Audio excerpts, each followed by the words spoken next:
Hi from beautiful California. Currently in Joshua Tree. Oh my gosh, you guys, it is so magical here. Like legit, it's an hour before sunset. The light is super magical.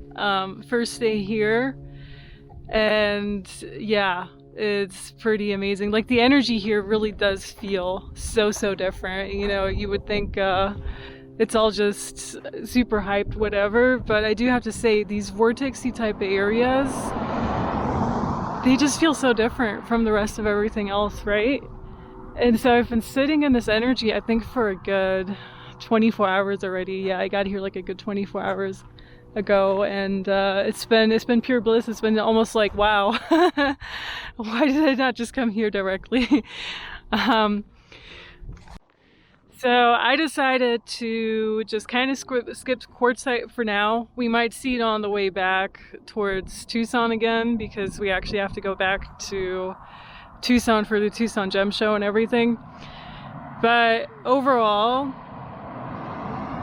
I went to Quartzsite and I wasn't super impressed. It was kind of like, it was a Saturday. It was like the Saturday before it ended. So it probably ends today on a Sunday, or I don't even know.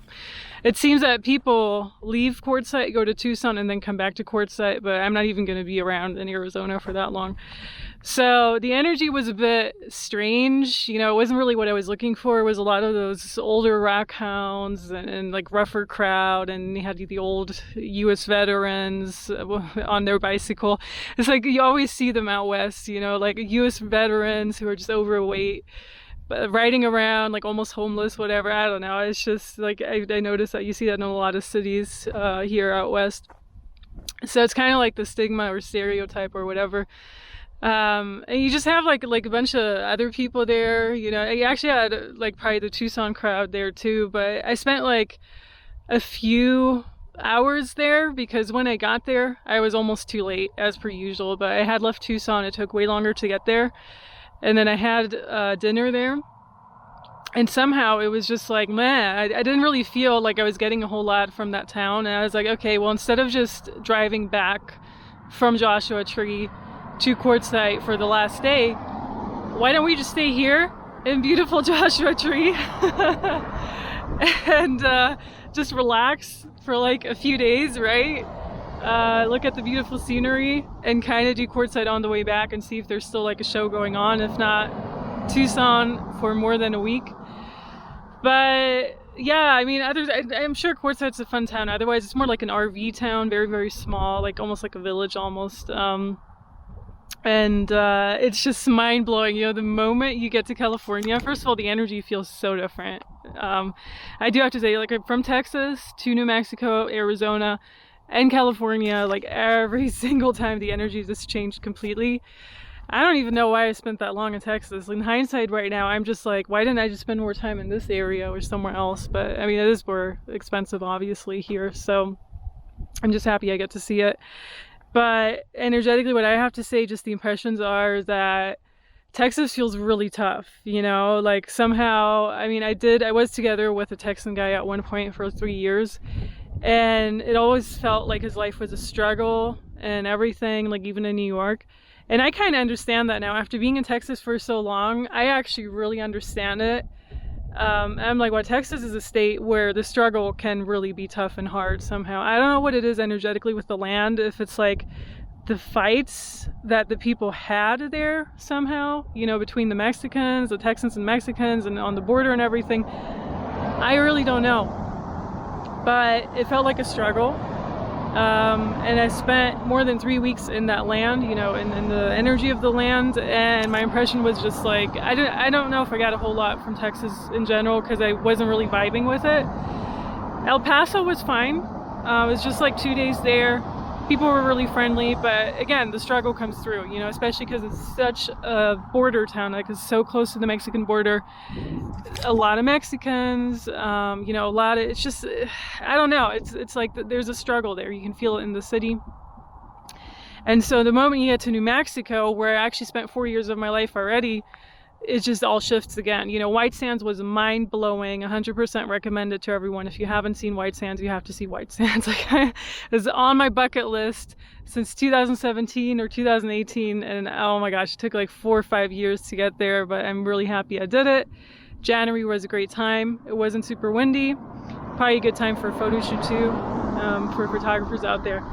So you get from New Mexico, which is already kind of like a quirky state, in my opinion at least, to Arizona. And we'll spend more time in Arizona next week and all of that, and I'll share more impressions. But, you know, Arizona already feels different too. We had that incident at the gas station where, you know, people were trying to beg for money or maybe even be a bit, I mean, I don't know, like a bit aggressive. But it was close to the border too, you know, so it's a different energy from Sedona and everything. Tucson, I actually really liked. First impression of Tucson, a beautiful city.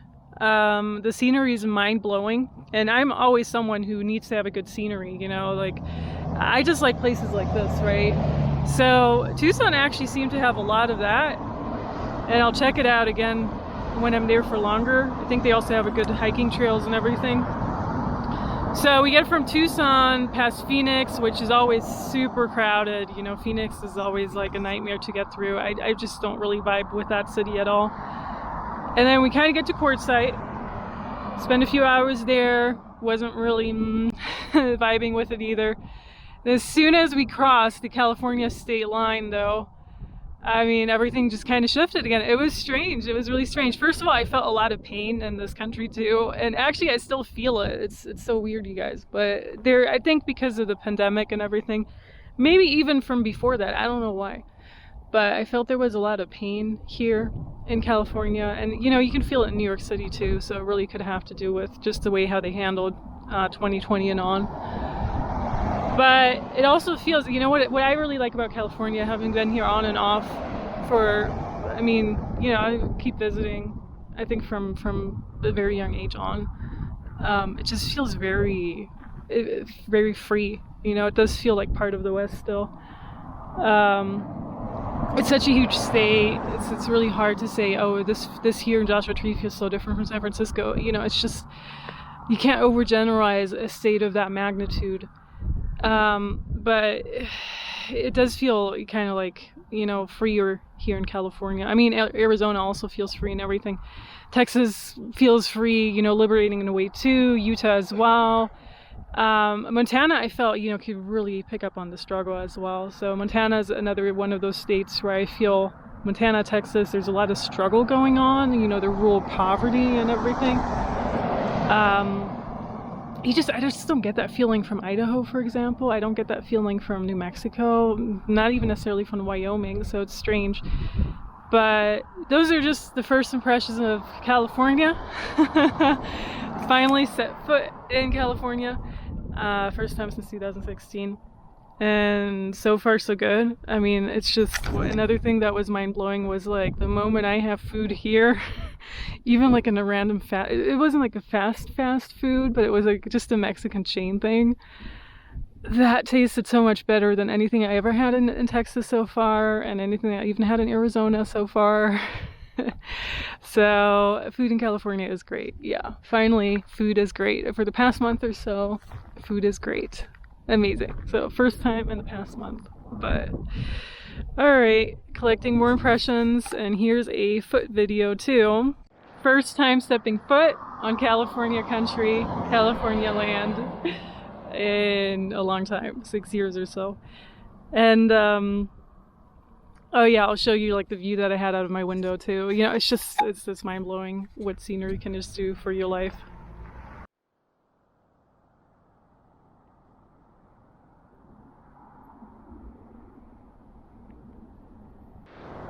Golden hour in the desert. So this is actually why the desert is so fun to be in.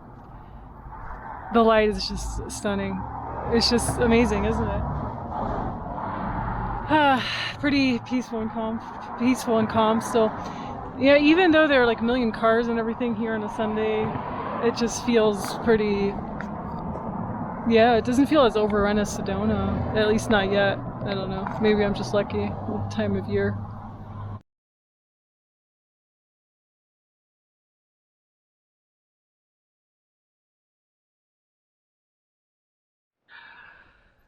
golden hour number 2 somewhere in the California desert, and the lighting once again is like super smooth and nice right now. So I kind of find around a good hour or 1.5 before sunset you get like the best lighting out here, at least in the wintertime. I don't know how it is in the summer. So yeah, it's been pretty chill here. There aren't as many tourists. I actually asked a few people, and I'm like, you know, people who've been to both Sedona and Joshua Tree, and I'm like, is it true that Joshua Tree is actually not as busy as Sedona? And people were like, yeah, Joshua Tree was always a bit more relaxed than Sedona, so that's nice. There you have like that really nice ray of sun right there. However, I'm gonna see Sedona for like 1 or 2 days on my way back, so we can definitely compare how they both are at this time of year exactly. So this is like end of January, beginning of February for both. And yeah, it's pretty nice. You know, it's nice to sit in this energy. Even if you go to like Yucca Valley where I'm staying, it's just, you know, something about the energy of this land where I just want to like dance around or kind of just move my body, you know, kind of like stretch and relax. I don't know why, but maybe it's like the vortexy area, or just like something makes you feel alive here is basically what it is, I find. Now, I did go into town today, and I was asked once so far whether or not I can put a mask on when I was entering a store. So I actually went to Walmart, no issue yesterday, no masks, whatever. It's kind of weird. It almost reminded me of Texas, actually. You know, half of the people were wearing one, half of the people weren't. But I guess in California it's actually mandated. Now here in that one thing, it was like a mom and pop shop. They were like, hey, can you please put a mask on, or do you have a mask? I'm like, no. Do you want one? No, I don't. And I kind of just walked out again, you know. I went into a coffee shop. I mean, coffee's the same price as New York City. And I mean, I don't know. They just kind of looked, but didn't say anything. And it's kind of ridiculous in that setting anyways. You were just talking about tourists, and then there's like people in the background, so I had to move. But it's really not as bad as Sedona at all. But I don't know, you know, maybe Sedona is not as crowded right now, I'm not sure. So even in the coffee shop, you know, you're walking up to the counter, they could have technically asked, you know, I think in New York City they may have told you to put something on, but it feels like here in California they're less aggressive with it. So the entire subway drama that I kind of had, you know, I have like videos on it where people in the subway were trying to dictate what you do with your body, what you put on your mouth and everything. I don't think it would be that extreme here in California unless you actually meet people from New York, you know. So I just kind of find overall the vibes, you know, honestly in this part of California, and I know it's not representative of the entire state, it's not representative of LA or San Francisco and all of that, but in this part, which is a good 1.5 hours from Arizona, people seem really chill. It's also a good 2.5 hours from LA though. They don't really harass you necessarily when you walk into a store like that. And I actually feel pretty free still in that sense. But I also woke up today and I could kind of feel the agitation. So I do think people could be under the influence of the news and everything here too. So in the sense of people just watch a lot of news here and are really influenced by the mainstream BS, you know, and I kind of felt like they were putting some AI in the air even here, you know, so not necessarily Joshua Tree National Park, but definitely like Yucca Valley and around. That was interesting to notice because like yesterday it was super peaceful, super calm, and then I woke up today, I was like, oh, something happened. They put a new saga on the mainstream news because I can feel it here in California, you know, like the more you go to those states that really believe what the news put out there, the more I think you would feel it. I do think they put some AI or whatever like in the weather, in the air, and some spraying for people to be like more under the influence of it.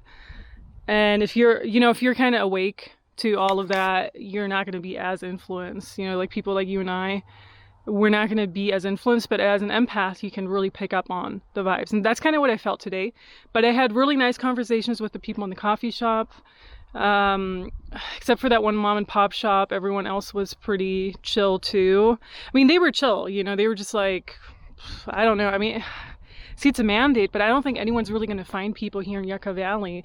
So it's just the same BS that you sometimes have like in New York City too. So I'm not going to check out LA this time around. After that, I'm just like, ugh, I want to stay away from those big cities where you're going to be you know, segregated according to your injection status and everything. So I'm not really into that.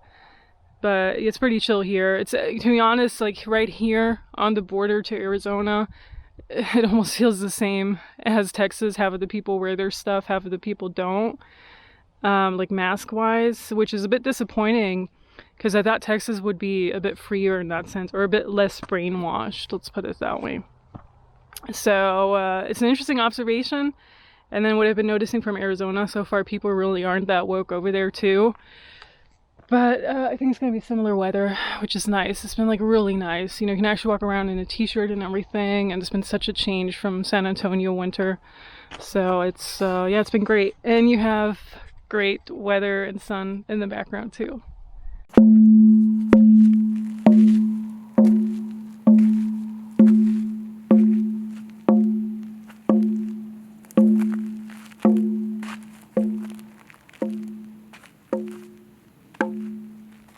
Hi guys, so very last day today, at least last full day. I might do something in the morning, but I'm not really sure.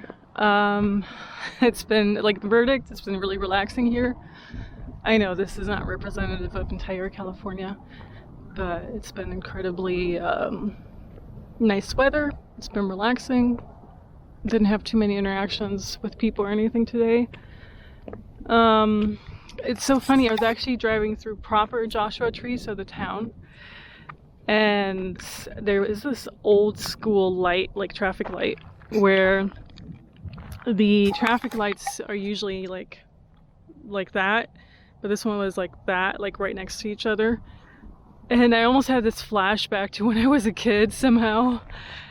And you know, we were somewhere in the US too.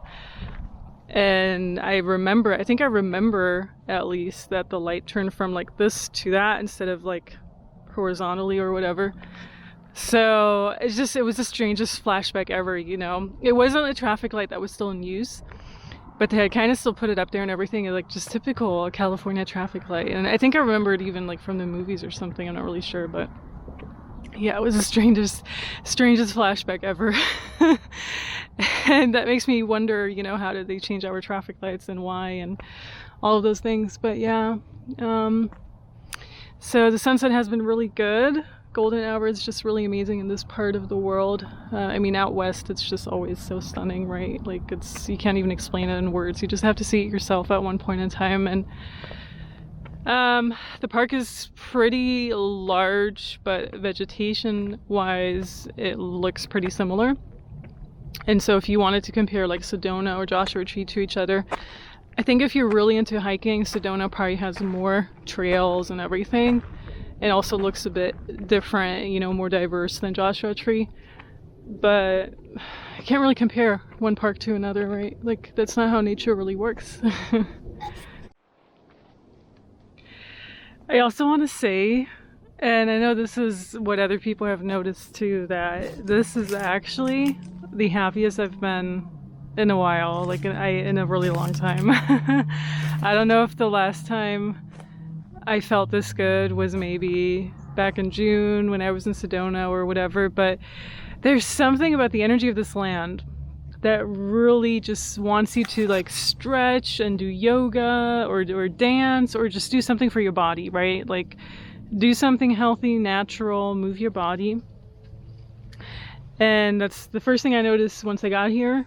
Now I didn't have a whole lot of time or whatever to do it, which, you know, just the concept of time is also like, it just feels like a time warp even, just being here and everything too.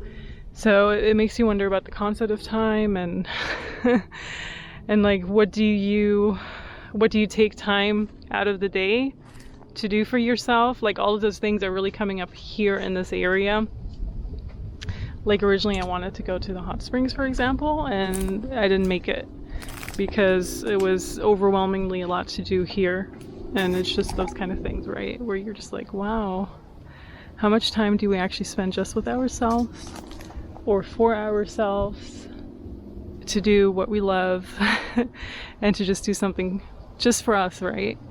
And I feel that's kind of the energy of this land right now, where it's really so focused on you, on just on you. I think that's the best I can describe it right now, at least. So we're right here under an oasis of palm trees.